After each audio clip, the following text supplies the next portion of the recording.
Bonjour à tous, bienvenue pour ce nouvel épisode d'Instant Lecture. Aujourd'hui, on va parler d'un roman sur lequel je suis tombée complètement par hasard dans le rayon nouveautés à la bibliothèque et j'ai pas hésité 2 secondes avant de l'embarquer. Tout simplement, la première raison, c'est parce qu'il s'agit d'un de mes auteurs préférés, donc quand c'est comme ça, on réfléchit pas trop.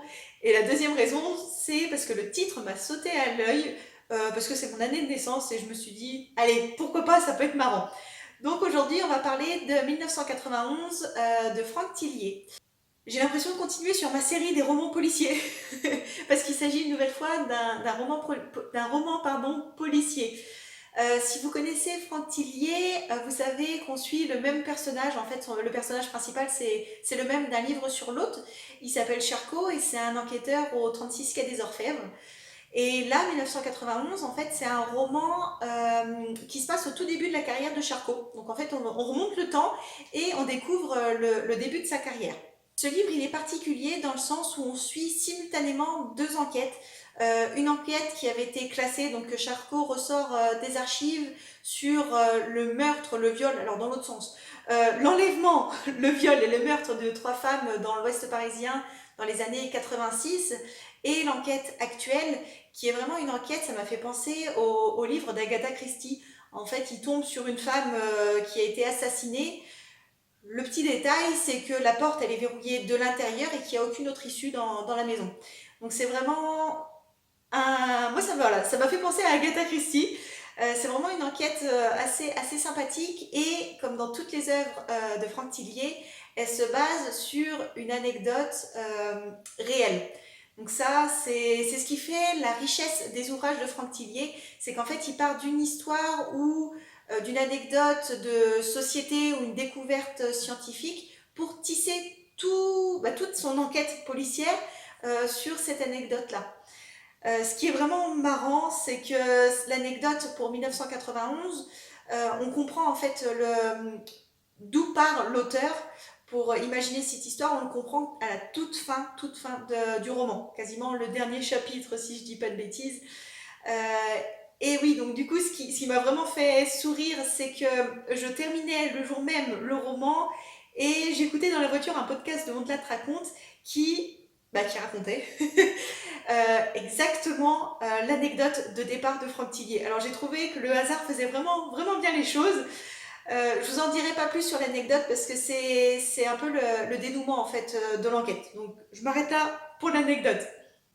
Ce que j'ai apprécié également dans ce roman-là, c'est le retour dans le passé, de retourner dans les années 90 où en fait il n'y avait pas de téléphone portable, donc à chaque fois qu'il y avait un coup de fil à passer, c'était par une cabine téléphonique où il fallait rentrer au bureau pour appeler depuis le fixe. C'est également tout l'aspect informatique qui n'existe pas, donc les machines à écrire, le fait que quand on travaille sur différentes enquêtes et qu'il faut avoir des informations d'un autre poste de police, et soit on y va directement pour avoir les informations, soit on n'a pas les informations parce qu'il n'y a, y a pas de mail. Voilà, toutes ces petites choses qui nous rappellent à quel point les nouvelles technologies dans le monde d'aujourd'hui sont quand même vachement pratiques. Et j'ai été étonnée de redécouvrir à quel point l'ADN dans les enquêtes policières, finalement, c'est quelque chose qui est vraiment qui est vraiment très récent. Donc ça m'a vraiment fait une piqûre de rappel sur le fait qu'à l'époque, les enquêtes de police étaient sûrement beaucoup plus compliquées pour mettre toutes les pièces les unes après les autres par rapport à ce qu'on peut connaître aujourd'hui. Pour résumer, 1991, c'est vraiment un bon roman policier dans la fidèle lignée des romans de Franck Tillier. C'est plein de rebondissements, les énigmes, pardon, mouche. Je disais, les énigmes, pardon, elles s'épaississent au fur et à mesure du livre et on a vraiment le dénouement qu'à la fin. Et c'est, à mon sens, c'est vraiment ça qui fait un bon livre policier. Quand on devine, quand on soupçonne dès le départ qui est le coupable, je trouve ça beaucoup moins sympathique en tant que tel. Euh, J'espère que cette vidéo elle vous a plu et elle vous a donné envie de sortir un dernier livre pour finir l'été en toute simplicité et en toute douceur. J'espère, c'est l'été, il y a des mouches, voilà. Si cette vidéo elle vous a plu, c'est comme d'habitude, pensez à la liker et à vous abonner pour ne pas louper la prochaine. La prochaine vidéo d'Instant Lecture sortira pas tout de suite, tout simplement parce que déjà j'ai plus de livres sous le coude et j'ai pas prévu de passer à la bibliothèque dans les jours qui viennent, et parce que j'ai un tas de magazines à terminer tant qu'ils sont à peu près d'actualité. C'est des magazines Science et Vie, et généralement quand il y a des anecdotes intéressantes, je vous les partage sur Facebook et Instagram dans les stories pour que vous ayez des chiffres intéressants qui laissent songeur généralement.